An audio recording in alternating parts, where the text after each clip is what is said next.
Bonjour, donc une petite vidéo concernant la précision des appareils de mesure que je possède. Donc là, on a donc le dernier, le CFRAM 70, un watt, hein, c'est pas vraiment un appareil de mesure, mais on va contrôler la résistance, contrôle de résistance bien sûr, hein, c'est ça le but de la vidéo. La pince ampère-métrique de chez Vevor et une pince ampère-métrique unité que je possède aussi, et le Flux 73, hein, ancien modèle, mais qui est encore valable. Donc alors, j'ai pris les mesures. On va essayer de se rapprocher au plus près.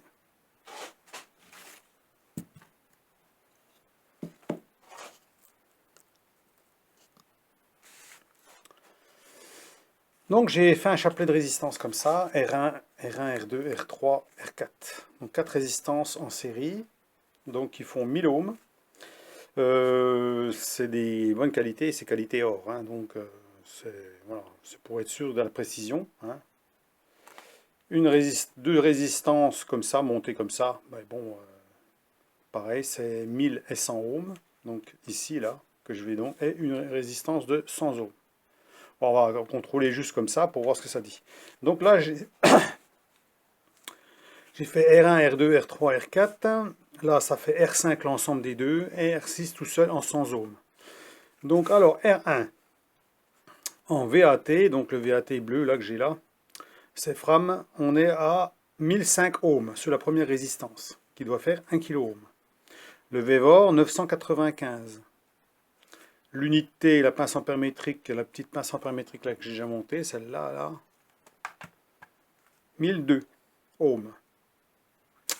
Et la référence, j'ai mis référence parce que c'est celui-là, je pense qu'elle est le plus précis, c'est un multimètre, hein, c'est pas une pince ampère-métrique, c'est pas un VAT. On est à 1000 ohms, donc les résistances correspondraient à la lecture du flux, hein. Donc 1000 ohms. Donc on se tient quand même dans la même tranche, hein. Je dirais que là on a 5 ohms de trop, là on a 5 ohms, 5 ohms, 5 ohms de trop, 5 ohms pas assez, en dessous la valeur, hein. Ici 2 ohms de trop, et ici pile poil.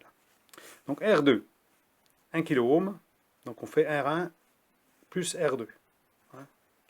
Je vais mettre plus ici, plus, plus, plus.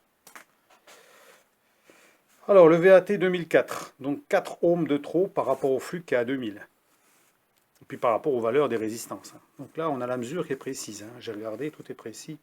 À part peut-être celui-là qui marquait des fois 3981, voilà, il manquait peut-être la moitié d'un ohm, quoi. C'est vraiment limite, c'est pour ça que j'ai mis 4000, parce que des fois il met 4000. Donc alors, 2004, R1 plus R2, plus, hein.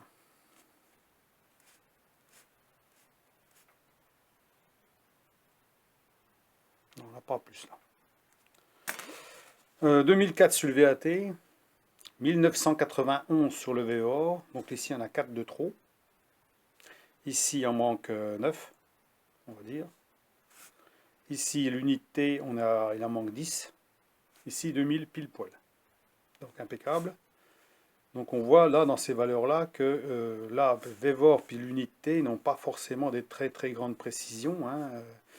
Ce sera encore celui-là encore le plus précis, là, 4 ohms d'écart, hein. Donc ici on a plus, là on a plus, hein. Le R3, donc R1, R2, R3, toujours pareil, 1000 plus 1000 plus 1000, 2999. Là il manque 1 ohm. Ici là on a 87. Donc là il manque pas mal par contre, pour arriver à 13 ohms, hein, pour arriver à 3000. Ici 3000, donc là elle est précise, hein, l'unité est précise, et 3000. Donc il n'y a pas de problème, hein, je marque au-dessus ce que c'est, unité, hein, d'accord. R4, donc R4 c'est donc R1 plus R2 plus R3 plus R4, là c'est 4000. Donc là pile poil dans la bonne valeur. 3989, donc là il manque 11 ohms. 4000, l'unité, là serait précis, et 4000. Ensuite R5, donc c'est l'ensemble de 1 kg plus 100, 1105 ohms. Donc là il y aurait 5 ohms de trop. Voilà.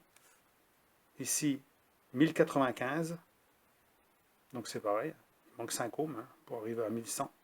Donc là, on se tient à peu près dans la même chose, dans la même tranche, soit 5 ohms de plus, soit 5 ohms de moins. Ici, 1103. 1103, donc il manque, il y a 3, et en fait, il y a 3 ohms de trop. Hein, c'est quand même pas grand-chose, hein, mais bon, c'est pour voir les précisions, voilà, pour analyser quel appareil serait intéressant ou pas intéressant à avoir, voire même pour des contrôles, si on peut faire confiance ou pas. Hein.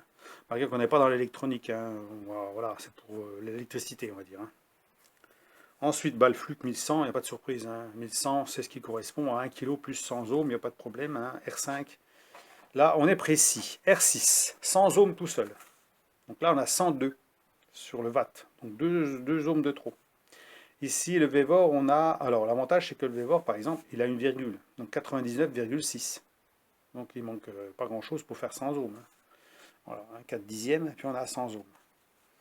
L'unité, la pince ampère-métrique 100 ohms, donc on est bon, et le flux 100 ohms. Donc voilà, il y a quand même des dispersions un petit peu hein, dans les valeurs, on n'est pas tous précis. Hein. Si on prend les résistances qui sont qualité or, normalement, elles sont assez précises. Hein. On a quand même des valeurs qui sont quand même qui sont bonnes sur le flux, hein. C'est toutes bonnes, il n'y a pas de problème. Hein. Alors que les autres, on a des petites différences. Hein. Donc voilà. Alors, il faut savoir que le VAT, ce n'est pas un multimètre. Hein, il a la fonction en plus pour contrôler les résistances, aussi bien que l'ampérage. Hein, c'est pour un petit peu tout faire, mais on n'aura pas la précision d'un flux. D'accord. Hein. Comme les deux là, ces deux-là, c'est des pinces ampères métriques. Les pinces ampères métriques ne sont pas forcées d'être aussi précises, à moins d'être vraiment beaucoup plus chères. Là, on est quand même dans des...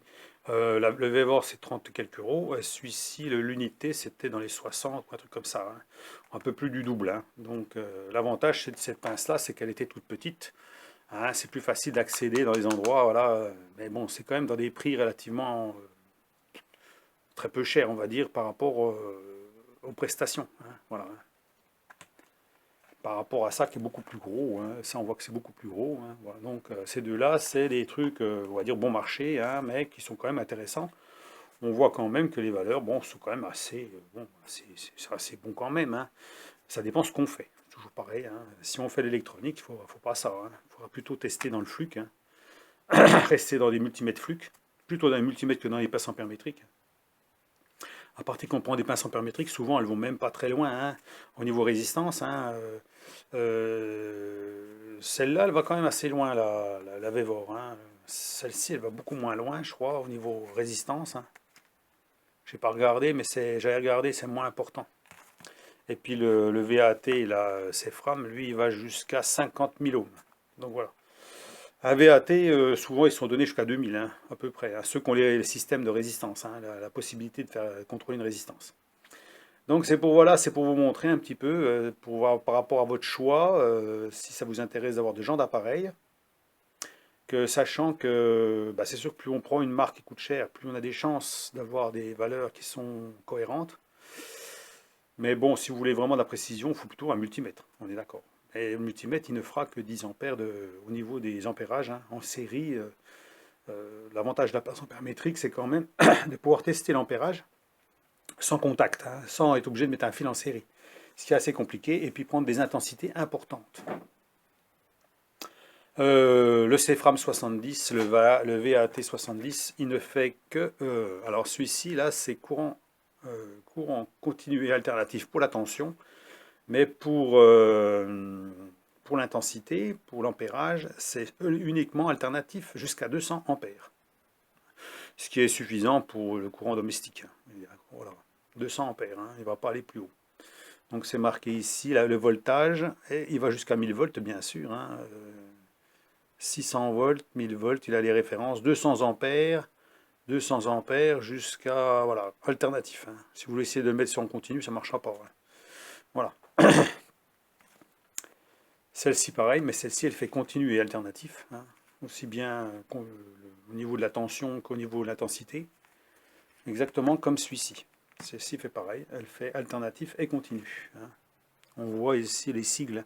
L'avantage de celle-ci, c'est qu'elle est plus précise en intensité, il y a des faibles intensités. Puisqu'on peut aller jusqu'à 2 ampères, 20 ampères, 100 ampères. Mais bon, c'est prévu pas pour faire des intensités importantes, hein, puisqu'elle est donnée jusqu'à 100 ampères, celle-là. Voilà. Celle-ci est donnée jusqu'à 600 ampères. Donc, et puis le multimètre, c'est 10 ampères. Hein. Le multimètre Fluke, c'est 10 ampères. Donc voilà les valeurs, si ça vous intéresse de regarder hein, par rapport.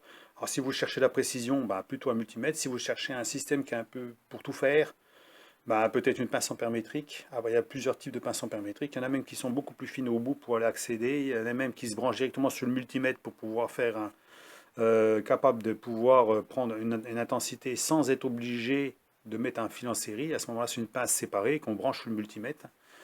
Ça, c'est bien aussi, parce qu'on n'en a pas tout le temps besoin. Hein. Donc voilà, c'est pour ça que je voulais faire la vidéo, puis faire des contrôles pour voir si c'était quand même, si le VAT bon, était suffisamment précis quand même. On voit quand même que les précisions ne sont pas si mauvaises que ça. Hein. En général, il y a soit 5 ohms de trop ou 5 ohms, enfin 5 ohms de trop ou 5 ohms de moins. Hein. Ça veut dire entre plus ou moins 5 ohms. Voilà, hein. Là il y a 1 ohm, là il y a 0. Là on est bon, 4000, 4000. Là il y a 5 ohms. Là, il y a 2 ohms. Voilà. Alors, c'est sûr que sur une faible résistance, il y a 2 ou 3 ohms. Bon, hein, alors que le flux, il va donner une précision plus importante sur les résistances qui sont beaucoup plus basses. Voilà.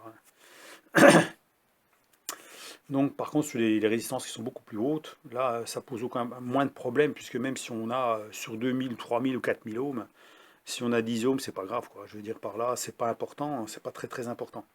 Hein, je pense. C'est plutôt dans les basses résistances que c'est bien. Donc là, on voit qu'elle est pas mal précise quand même, le Vevor, sur une basse résistance. Hein, aussi bien le l'unité, celle-ci est quand même assez précise quand même. On voit 100 ohms, 100 ohms, 100 ohms, là c'est bon. Hein. Donc voilà, par contre, plus on monte, quoique, là 4000, 4000, hein, voilà, 3900. Par contre, là le Vevor, là, il est un peu moins bon, là 3989 sur les 4000. Voilà.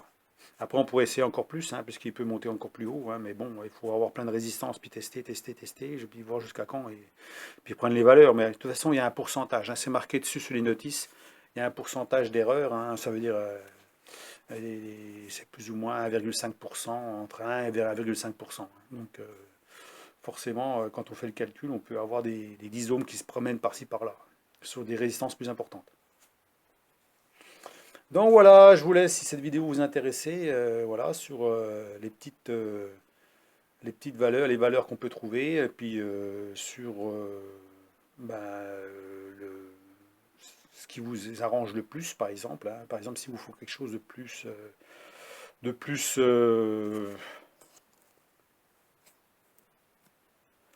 on va dire, complet. Hein. Plus complet, ça serait plus complet que ça. Ça, c'est assez complet aussi. Hein. On peut faire quand même, voilà, c'est à peu près la même chose là, dans ces valeurs-là. Soit que celui-là, il est un petit peu à l'écart, puisqu'on dit c'est un VAT, donc c'est un VAT, c'est plutôt un truc pour contrôler s'il n'y a pas de tension. Hein. Mais qui fait un peu, un peu tout, hein. Un peu tout aussi. Il y a moins de risque de faire exploser un truc comme ça que de faire exploser ça. Hein. Si vous trompez d'échelle, par exemple, ou autre chose, malgré qu'il y a des échelles, si vous trompez un coup, vous mettez en ohmmètre puis vous contrôlez une tension, là, à mon avis, ça va peut-être pas aimer. Hein. Alors que là, à mon avis, ça doit être difficile d'y arriver, hein, je pense. Hein. Mais non, je sais pas, j'ai pas testé. Hein. J'ai pas voulu mettre en ohm puis directement brancher ce secteur. Et puis je vous dis, là, les points de touche spécifiques pour le contrôle sur un tableau ou quoi que ce soit. Hein. Que les autres, non, c'est plutôt des contrôleurs de tension, intensité, voilà, résistance, voilà, courant, quoi. Donc voilà, je vous laisse et puis bah, laissez-moi vos commentaires pour voir ce que vous en pensez. Hein.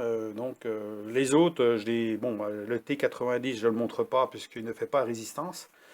Et le Volcraft C60, oui, T65, un truc comme ça, je ne sais plus.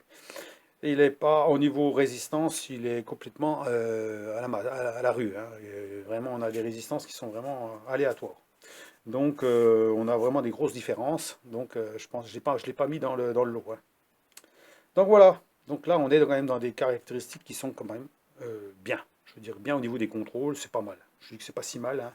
Pour faire de l'électricité, c'est bon. Hein. Pour faire de l'électronique, il faut passer. Celui-là, il sera encore peut-être capable, mais c'est un petit peu ancien. Il faudrait prendre plutôt moderne, hein, qui soit un peu plus, peut-être un peu plus pointu. Hein, et puis prendre un modèle peut-être encore plus cher si on fait de l'électronique. Hein, pour vraiment avoir des précisions encore plus pointues. Hein, voilà. Voilà. Donc allez, à la plus, au revoir.